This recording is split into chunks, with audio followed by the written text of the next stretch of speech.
السلام عليكم ورحمة الله وبركاته. وعليكم السلام ورحمة الله وبركاته.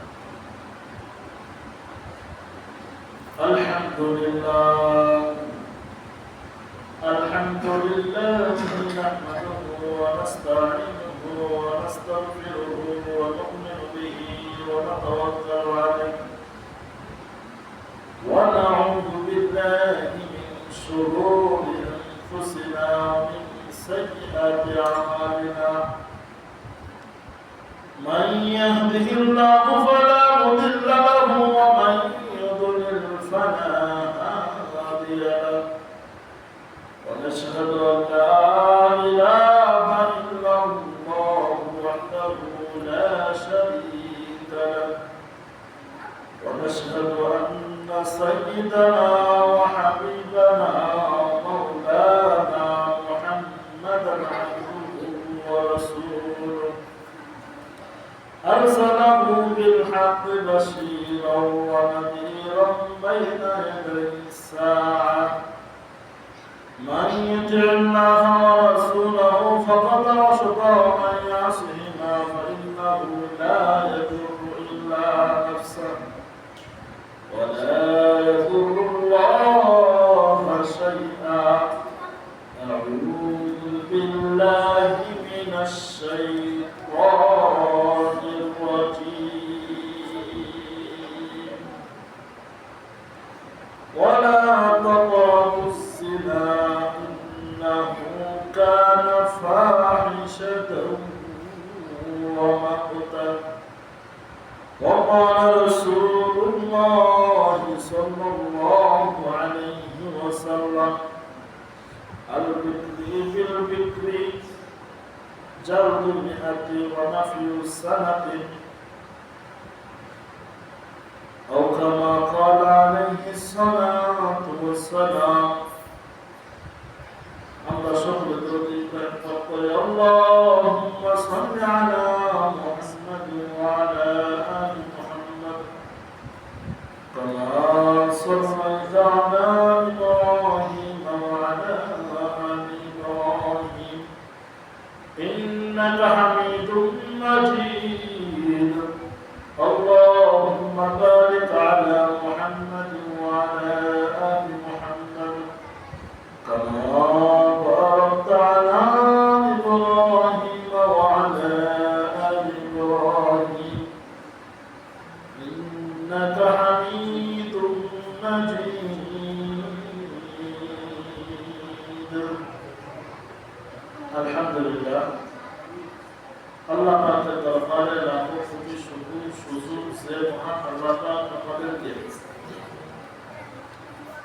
পবিত্র ঘরে আসার বসার দিন কিছু কথা বলার এবং শোনার তৌফিক দান করলেন। এই জন্য আমরা সে আল্লাহ পাকের দরবারে শুকরিয়া আদায় করি বলে আলহামদুলিল্লাহ। আমরা আরো বেশি শুকরিয়া আদায় করি যে মহান আল্লাহ পাক আমাদেরকে পবিত্র জুমার দিনে আজ কয় তারিখ? 18 তারিখ। এই 18 তারিখ জুমার দিন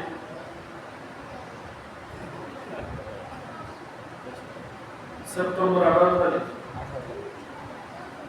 এই সেপ্টেম্বর 18 তারিখ জুমার দিন আল্লাহ পাক আমাদেরকে পবিত্র হয়ে পাক সাফ হয়ে আল্লাহ বলে আসার বসা কবলার জুমার সাহেবের সুন্নত নামাজ পড়া দিনই কিছু কথা বলা এবং শোনা কোরআন ও হাদিস থেকে কিছু কথা বলা এবং শোনার তৌফিক দান করলেন। এই জন্যই আমরা সে আল্লাহ পাকের দরবারে শুকরিয়া আদায় করি বলেন আলহামদুলিল্লাহ। আমরা আজ কোরআন ও হাদিস থেকে কিছু কথা শুনব জিনা সম্পর্কে। কি সম্পর্কে? জিনা সম্পর্কে। জিনা সম্পর্কে কোরআন ও হাদিস থেকে আমরা কিছু কথা বলবো এবং শুনবো ইনশাআল্লাহ। আল্লাহ পাক আমাদের তৌফিক দান করুন। তাহলে আমরা জিনা সম্পর্কে কিছু কথা শুনি। এই জিনাটা কি জিনিস এটা তো আগে আমাদের বুঝতে হবে নাকি? আর এটা বোঝার জন্য আমাকে ব্যাখ্যা করতে হবে, এটা আমরা সবাই জানি, কথা ঠিকই না? তো আমরা জিনা কত প্রকার, কিভাবে হতে পারে, তাদের শাস্তি কেমন, তাদেরকে আল্লাহ কি পরিমাণ শাস্তি রেখেছে, দুনিয়াতে তাদের কি পরিমাণ শাস্তি দেওয়া দরকার, এই বিষয় সম্পর্কে কোরআন ও হাদিস থেকে আমি আপনাদের সামনে উপস্থাপন করবো ইনশাআল্লাহ, যদি আল্লাহ আমাকে তৌফিক দেন। কারণ কথা বের করা দেওয়ার মালিককে, কথা বলা যোগ্যতা দেওয়ার মালিককে। আমি এখানে বসছি, এই বসার যোগ্যতা দিয়েছে কি? আল্লাহ। আপনি পাক সাফ হয়ে পবিত্র হয়ে পবিত্র ঘরে এসেছেন, জুমার সুন্নাত পড়েছেন, কোরআন হাদিস থেকে কিছু কথা শুনতেছেন, এই শোনার ক্ষমতা দিয়েছে কি? আল্লাহ। তার মানে আল্লাহ সব কিছুই দিয়েছে, কোনো কিছুই ওনার থেকে বাদ করে না। কেউ যদি বলে এটা আমার নিজের থেকে হয়েছে, তাহলে আমি বলবো সে 100% ভুল করছে, সে 100% কি ভুল বলছে। কারণ আমার খাওয়া, আমার দাওয়া, আমার ঘুম, আমার চলাফেরা, আমার উঠা বসা, আমার সব কিছুই এগুলো একমাত্র দিয়েছে কে? সুখ দেওয়ার মালিককে, সুখ দেওয়ার মালিককে, দুঃখ দেওয়ার মালিককে আল্লাহ। রিজিক দাতাকে, রিজিক কমানোর দাতাকে। যদি এভাবে বলতেই থাকি, রিজিক কে দিয়েছে, রিজিক কে দিয়েছে, হায়াত কে দিয়েছে, হায়াত কে নিয়েছে, সন্তানকে দান করেছে, স্ত্রীকে দান করেছে, সব কিছুর কথা যদি এইভাবে বলতে থাকি, গড়কে দিয়েছে, টুপি কে দিয়েছে, পাঞ্জাবি কে দিয়েছে, রিজিক কে দিয়েছে, একমাত্র সব কিছুর মালিক হবে একমাত্র আল্লাহ। কথা ঠিক কিনা? সব কিছুর মালিক আল্লাহ। আপনি বলতে পারবেন আমি আমি এটা আনাল হক, এটা একমাত্র কে বলতে পারে? আল্লাহ। আনাল হক, আমি সত্যবাদী। পৃথিবীর অনেক মানুষ অনেক ধরনের ব্যাখ্যা করে, অনেক ওলামায়ে অনেক ধরনের ব্যাখ্যা করে, কিন্তু মনসুরুল হক সাহেব ব্যাখ্যা করেছেন আনাল হক বলতে উনি ওনাকে বোঝায় নাই যে আমি আনাল হক। আনাল হক বলতে একমাত্র আল্লাহকে বোঝাইছে যে আল্লাহ তো একমাত্র আনাল হক, উনি সত্যবাদী, উনি সবকিছু, উনি কর্ণধার, উনি দাতা, উনি সবকিছু, ওনার উপর আর কেউ হতে পারে না। একমাত্র যদি বলতে পারে একমাত্র রহমান রহিম গফফার সত্তার দু জাহানের বাদশার বাদশাহ, উনি একমাত্র বলতে পারে আমি আনাল হক, উনি বলতে পারে। এছাড়া আমরা কেউ বলতে এই হক শব্দটা একমাত্র আল্লাহর জন্যই নির্দিষ্ট, খাস, অন্য কেউ বলতে পারবে না আমি হক। কেউ বলতে পারবে আমি পারবো না, আমি আমাকে বলছি সম্ভব। আসুন আমরা জিনা সম্পর্কে কিছু কোরআন হাদিস থেকে দলিল প্রমাণ নিয়ে কিছু কথা শুনব। আল্লাহ পাক এই কথার উপর ভিত্তি করে যেন আপনাদেরকেও হেদায়েত দান করে, আমাকেও যেন আল্লাহ হেদায়েত দান করে। জিনা এটা হচ্ছে বিবাহিত পুরুষ, বিবাহিত নারী, বিবাহিত পুরুষ, বিবাহিত নারী, অবিবাহিত পুরুষ, অবিবাহিত নারী। আর হচ্ছে যে আমরা আরেকটা জিনিস আমরা যেটা জানি, সমকামিতা। সমকামিতা আমি আপনাদেরকে পরে বলবো। আরেকটা হচ্ছে হস্ত মিথুন। কয়টা জিনিস হলো? চারটা জিনিস।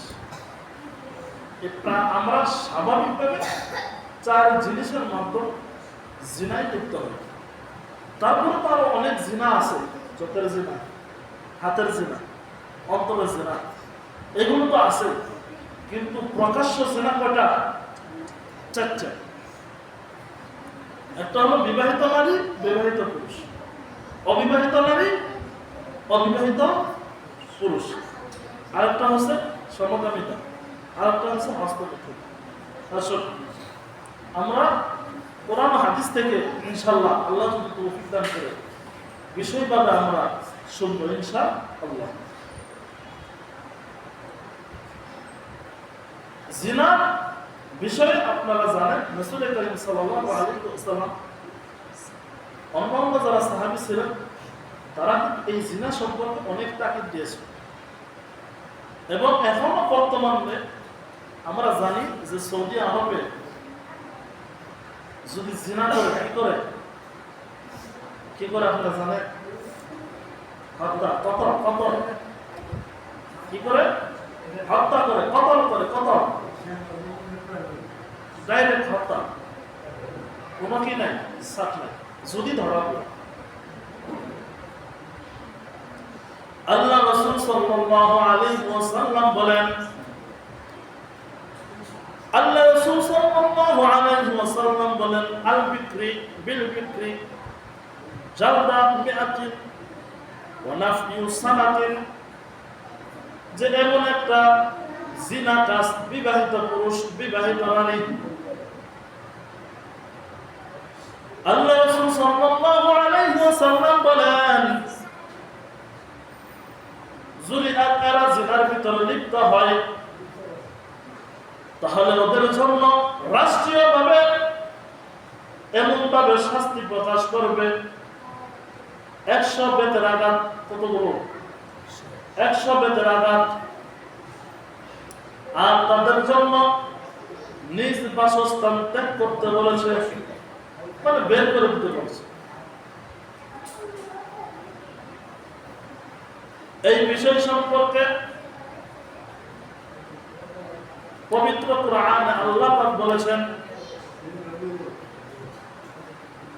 সূরা বনী ইসরাঈলের 22 নম্বর আয়াতের ভিতরে আল্লাহ পাক বলেন, ওয়ালা তাকরাবুজ জিনা ইন্নাহু কানা ফাহিশা,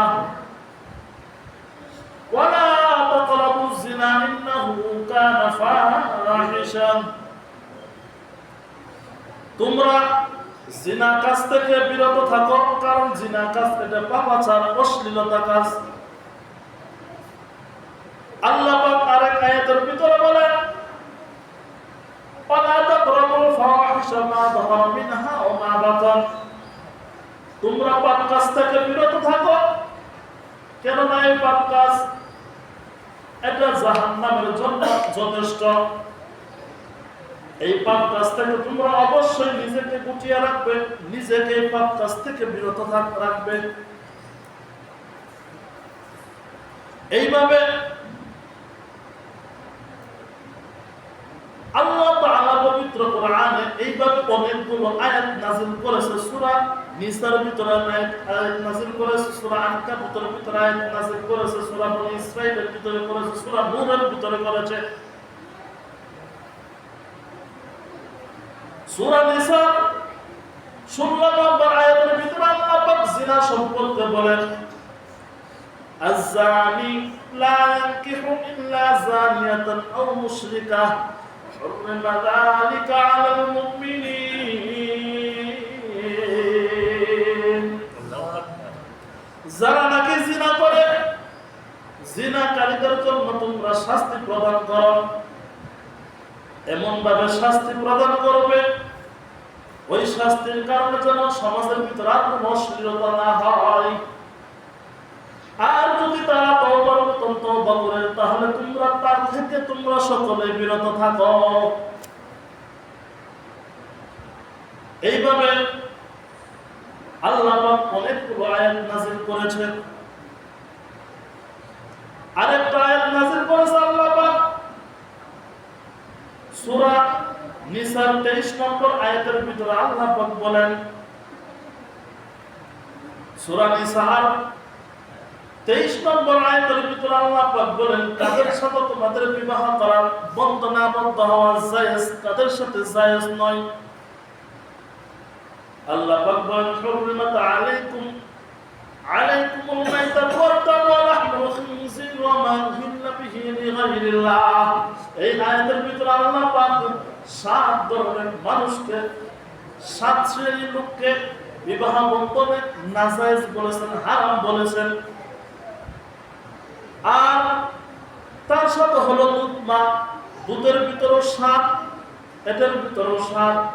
14 জন মানুষকে আল্লাহ পাক বিবাহ বন্ধনের মধ্যে হারাম করে দিয়েছে। আর বাকিগুলো জায়েজ। বাকিগুলো কি জায়েজ? এটা বুঝতে হবে। কোরআনের ভিতরে আল্লাহ পাক বলেছে 7-7-14, মানে দুধ মা। এখন তো আমাদের দিকে প্রচলন কম, দুধ মা প্রচলন কম না, দুধ মা প্রচলন কম। তবে তৎকালীন সময় রাসূলের যুগে দুধ মা ছিল, কারণ সৌদি আরবের ওই সময়ের নিয়ম ছিল, আমার যদি বাচ্চা হয়, এই বাচ্চা আমি কখনো লালন পালন করতে পারবো না, আর দুনিয়া লালন পালন করবে। এই জন্যই তো রাসূল করিম সাল্লাল্লাহু আলাইহি ওয়াসাল্লামকে যখন দুনিয়াতে যার মাধ্যমে আল্লাহ দুনিয়াতে পাঠাইছে, সে কিন্তু লালন পালন করতে পারে নাই। করেছে কে জানেন আপনারা? কে? হালিমা। এই জন্যই তো রাসূলের দুধ মা হয়েছে। এই জন্যই আমাদের জন্য দুনিয়াতে আল্লাহ পাক পবিত্র কোরআনে ঘোষণা করে দিয়েছেন, নিজের মার দিক থেকে 7 জন, দুধ মার দিক থেকে 7 জন, 7-7-14, এই 14 জনকে কোরআনের ভিতরে আল্লাহ বিবাহ বন্ধনের ভিতরে হারাম করে দিয়েছে। আর বাকি যা আছে সব বিবাহ বন্ধনের জন্য হালাল। তাহলে বুঝতে হবে যে জিনা এটা এমন একটা মারাত্মক, আল্লাহ রাসূল সাল্লাল্লাহু আলাইহি ওয়াসাল্লামের হাদিসের ভিতরে বলেন, অবিবাহিত নারী, অবিবাহিত পুরুষ যদি জিনা করে, অবশ্যই তাদের জন্য শাস্তি হলো 100 বেত্রাঘাত। এটা হলো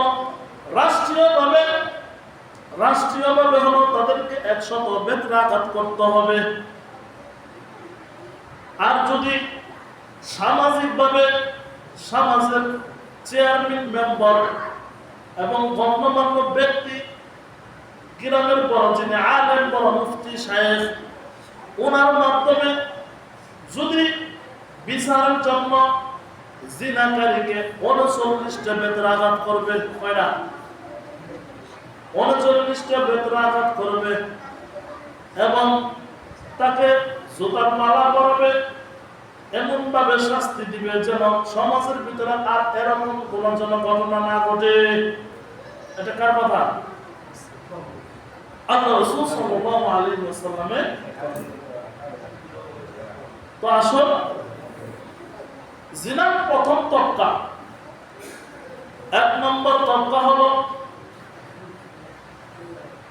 বিবাহিত পুরুষ, বিবাহিত নারী। বিবাহিত পুরুষ, বিবাহিত নারী যদি জিনার ভিতরে লিপ্ত হয়, আর এটা যদি 4 জন মানুষ সাক্ষী হয় এবং তারা নিজেরাও সাক্ষী দান করে আমরা এই কাজে লিপিবদ্ধ হয়েছি, তাহলে তাদের জন্য কোরআন ও হাদিসের দলিল হলো তাদেরকে কতল করা। এটা রাষ্ট্রীয়ভাবে আইন। আর যদি সামাজিকভাবে গ্রামের চেয়ারম্যান, মেম্বার এবং গণ্যমান্য ব্যক্তিবর্গ, গ্রামের বড় আলেম, বড় শায়েখ মাধ্যমে যদি তার বিচার করা হয়, তাহলে তাকে 39টা বেত্রাঘাত উভয়কে করতে হবে এবং তাদেরকে এমন ভাবে শাস্তি দিতে হবে পরবর্তী জিন্দেগিতে, পরবর্তী যেন আর কোনো সমস্যা না হয়, এইরকম যেন অশ্লীলতা গ্রামের ভিতর প্রকাশ না পায়। এটা হলো কি 1 নাম্বার।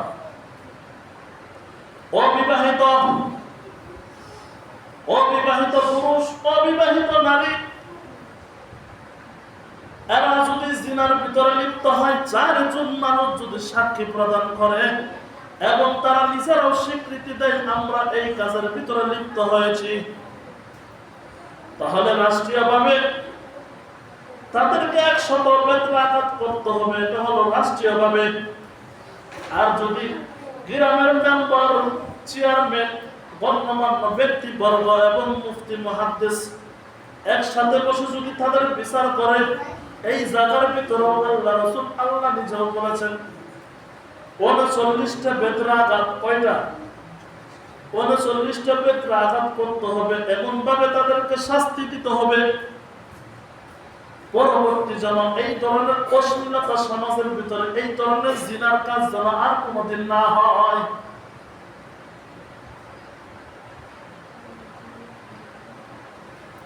আর তৃতীয় নম্বর হলো, আমি আপনাদেরকে একটা কথা বলেছিলাম, সমকামিতার শাস্তি।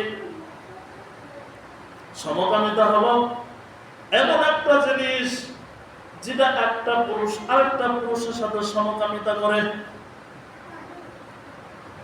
এই বিষয় সম্পর্কে অনেক হুঁশিয়ার দিয়েছেন, এটা বড় জঘন্যতম কাজ। এই কাজের ভিতরে সবচেয়ে নিকৃষ্টতম কাজ হলো এটা। এর ভিতরে সবচেয়ে নিকৃষ্ট পানি যেটা, ওই পানীয় বলে আল্লাহ আমাকে এই ধরনের পাপ থেকে হেফাজত করুন। কত বড় নিকৃষ্ট পাপ! এই সমকামিতা যাদের ভিতরে থাকবে, যদি এটা প্রকাশ পায়, এটার জন্য শাস্তি হলো 7 ভাবে তাদেরকে শাস্তি প্রদান করতে হবে কোরআন হাদিসের মাধ্যমে। এই সমকামিতা যাদের ভিতরে থাকবে, অবশ্যই তাদেরকে 1 নাম্বার শাস্তি হলো তাদেরকে আগুন দিয়ে পুড়িয়ে জ্বালিয়ে শেষ করে দিতে হবে। আগুনের দ্বারা তাদেরকে শাস্তি দিতে হবে। 2 নম্বর হলো, যদি এটা সম্ভব না হয়, 2 নম্বরের অবস্থান অবলম্বন করতে হবে। উঁচু পাহাড় থেকে তাদেরকে ফেলে দিতে হবে, তার মানে হত্যা করতে হবে, কতল করতে হবে, যদি রসুল করা হয়। এটাও যদি সম্ভব না হয়, 3 নম্বর হলো তাদেরকে দেওয়ালের ভিতরে ফেলে দিয়ে এমন ভাবে চাপ দিয়ে তাদেরকে মেরে ফেলতে হবে। 4 নম্বর হলো তাদেরকে পাথরের আঘাতের দ্বারা দুনিয়া থেকে তাদেরকে বিদায় করে দিতে হবে। পাথরের আঘাতের দ্বারা তাদের ঠিক করতে হবে, এই শাস্তি দিতে হবে। 5 নম্বর হলো কোরআন হাদিসে যেইভাবে আছে ন্যায় শাস্তি তাদেরকে প্রদান করতে হবে। ন্যায় শাস্তি তাদের জন্য প্রদান করতে হবে। 6 নম্বর হলো তাদেরকে হত্যা করতে হবে। 7 নম্বর হলো কঠিন শাস্তি দিয়ে তাদেরকে জেলখানার ভিতরে রেখে দিতে হবে। সমকামিতার কয়টা বিষয় বলেছে? 7টা বিষয় বলেছে। সমকামিতা এমন একটা নিকৃষ্ট কাজ, এই কাজ থেকে আল্লাহ আমাদের সবাইকে হেফাজত করুন, বলেন আমিন। আল্লাহ রাসূল সাল্লাল্লাহু আলাইহি ওয়াসাল্লাম বলেন, কোরআনের আরেকটা আয়াতের ভিতরে, সূরা নূরের 3 নম্বর আয়াতের ভিতরে বলে, 3 নম্বর আয়াতের ভিতরে বলেছেন, আয-যানিয়াতু লা ইয়ানকিহু যানিয়াতান আও মুশরিকা, الزاني لا ينكح إلا زانية أو مشركة وحرم ذلك على المؤمنين. ও যুবকরা, তোমরা হতাশ হয় না, হতাশ হওয়ার কোনো কারণ নাই। দুনিয়ার ভিতরে আল্লাহ পাক সর্বপ্রথম যৌবনের হিসাবটা আল্লাহ প্রথম নেবে। এই জন্যই আমরা যদি আমাদের স্ত্রী যদি অন্য কারোর সাথে একটু কথা বলে খুব রাগান্বিত হয়, এমন রাগান্বিত হয় মনে হয় তাকে এমন শাস্তি দেই, দুনিয়া থেকে বিদায় করে ফেলি, এরকম রাগ অভিমান ভিতরে আসে। কিন্তু আল্লাহ পাক বলেছেন এই আয়াতের ভিতরে যে দুনিয়ার ভিতরে জিনা করবে, জিনা করার পরে সে বিবাহ শাদী করবে, আল্লাহ পাক তার কপালে জিনাকারিনী লিখবে। এক কথায় যে যেমন করবে তেমন পাবে। একজন পুরুষ জিনা করেছে, সে জিনাকারিনী স্ত্রী পাবে। সে জিনা করে ভালো হয়ে গিয়েছে, ওরকম জিনাকারিনী মেয়েও পাবে যে জিনা করে ভালো হয়ে গিয়েছে। যে পুরুষ অবিরাম জিনা করতে আছে তার স্ত্রীও জিনা করতেই থাকবে। এই আয়াতের ভিতরে আল্লাহ পাক পরিষ্কার ঘোষণা করে দিয়েছেন, আযানি লা ইয়ানকিহু ইল্লা যানিয়াতান। এক কথায় তুমি যেমন করবে তেমন স্ত্রী পাবে। এই জন্যই সাবধান, নিজে যেরকম হবেন সেরকমকে মিলাই দিবে। আমি যদি আল্লাহওয়ালা হই, আমার ঘরে আল্লাহওয়ালা হিসেবে একটা নারী পাঠাবে। আমি যদি ভালো হই, আমাকে আল্লাহ একটা ভালো নারী দান করবে। আমি যদি খারাপ হই, আমাকে একটা খারাপ নারী আল্লাহ দান করবে। এতে কোনো সন্দেহ নাই, আল্লাহর দেওয়া ঘোষণার ভিতরে কোনো তফাৎ নাই, কোনো ভেদাভেদ নাই। এক কথায় কামা তাদিনু তুদানু, যেমন কর্ম তেমন ফল। যা করবেন তা পাবেন, যেমন করবেন ওরকম পাবেন। এতে কোনো সন্দেহ নাই, এতে কোনো কি নাই, সন্দেহ নাই। এই বিষয় নিয়ে আরো অনেক ধরনের কথা আছে, আরো অনেক ধরনের কথা আছে, অনেক ব্যাখ্যা বিশ্লেষণ আছে। সব কথার একটাই বিশ্লেষণ, যেমন করবেন এরকম আপনার কপালে জুটবে। আপনি যেতই একবারে নিজে যেতই যাচাই বাছাই করেন, আল্লাহর হুকুমের কোন উল্টাপাল্টা হবে? আপনাদের কাছে কি মনে হয় যে না আমি এটা একবারে মেরে নিছি, এর ভিতরে কোনো ভেজাল নেই? আপনি যদি এই কথা বলেন তাহলে আল্লাহর দেওয়া আয়াত মিথ্যা হবে না সত্য হবে? মিথ্যা হবে না সত্য হবে? তাহলে বিশ্বাস করতে হবে যে আমি যেমন করব সেরকম পাবো। এই জন্য আল্লাহ পাক বলেছেন, ও দুনিয়ার উম্মতগণ, আমি তোমাদেরকে যৌবন দান করেছি। যদি তুমি যৌবনের কারণে না থাকতে পারো তাহলে অবশ্যই রোজা রাখো। এটা রাসূল বলে গিয়েছেন, তুমি রোজা রাখো তাহলে তোমার যৌবনের চাহিদা নিয়ন্ত্রণের ভিতরে থাকবে। কিন্তু তুমি অশ্লীলতা করবে, এই অশ্লীলতার শাস্তি তুমি নিজেই ভোগ করবে। এই অশ্লীলতার শাস্তি তুমি নিজেই ভোগ করবে। কারণ আল্লাহ তো ঘোষণা করেছেন, আয-যানিয়াতু লা ইয়ানকিহু ইল্লা যানিয়াতুন আও মুশরিকা। তুমি যেমন করবে তেমন স্ত্রী পাবে। জিনা করলে জিনাকারিনী স্ত্রী পাবে। জিনা করার পর তুমি তওবা করেছো, ওরকম স্ত্রী তুমি পাবে। তোমার স্ত্রী জিনা করে তওবা করেছে, তুমি আল্লাহওয়ালা, তোমার স্ত্রী হবে আল্লাহওয়ালা। তুমি হকদার, তোমার স্ত্রী হবে হকদার। তুমি সঠিক পথের প্রতীক, তোমার স্ত্রী হবে সঠিক পথের প্রতীক। তুমি আল্লাহকে ভালোবাসো, তোমার স্ত্রী আল্লাহকে ভালোবাসবে। তুমি ভালো থাকবে, তোমার স্ত্রীও ভালো থাকবে। এটা একমাত্র ঘোষণা করেছেন কে? আল্লাহ। এতে কোনো সন্দেহ নাই। আল্লাহ পাক আমাদের সকলকে এই ধরনের ফিতনা থেকে হেফাজত করুন, বলেন আমিন। তারপরে আরেকটা হলো যে আরেকটা কথা বলেছিলাম, হস্তমিথুন। এই হস্তমিথুন সম্পর্কে আল্লাহ রাসূল সাল্লাল্লাহু আলাইহি ওয়াসাল্লাম বলেন, দুনিয়ার ভিতরে যারা নাকি হস্তমিথুন করবে এদের প্রতি আবার আল্লাহ কোনো রহমত থাকবে না, এদের কাছ থেকে রহমত উঠিয়ে নেওয়া হবে। শুধু তাই নয়, কাল কিয়ামতের ভিতরে তাদের আঙ্গুলগুলোকে আল্লাহ এমন ভাবে ফুলাইয়া দিবে, এমন ভাবে মোটা করে দিবে, যেমন করে স্ত্রী পেটে যখন বাচ্চা থাকে যেমন গর্ভপাত হয়, এরকম ভাবে কাল কিয়ামতের ভিতরে আল্লাহ তাদের হাতগুলোকে এইভাবে গর্ভপাত করে দিবে। শুধু তাই নয়, কাল কিয়ামতের ভিতরে হাজার হাজার কোটি কোটি মানুষের ভিতরে আল্লাহ পাক তাদেরকে লাঞ্ছিত করবে, অপমানিত করবে এবং তাদেরকে কঠিন শাস্তি দিবে। অবশ্যই অবশ্যই শাস্তি দিবে, এর ভিতরে কোনো সন্দেহ নাই। আল্লাহ রাসূল বলেন যে যারা নাকি এই কাজ করে তাদের উপর কোনো রহমত থাকবে না, রহমত আল্লাহ উঠায় নিবে। কাল কিয়ামতের ভিতরে আল্লাহ পাক তাদের দিকে তাকিয়েও দেখবে না। শুধু তাই নয়, তাদের হাতগুলোকে স্ত্রীর পেটে বাচ্চা থাকলে যেমন ফুলন্ত থাকে, তাদের হাতগুলোকে আল্লাহ গর্ভবোধ করে দিবে। নাউযুবিল্লাহ। এই জন্য আল্লাহ পাক আমাদের এই ধরনের অশ্লীলতার কাছ থেকে হেফাজত করুন, বলেন আমিন। কত বছর নূহ আলাইহিস সালাম আল্লাহ পাক আমাদের সকলকে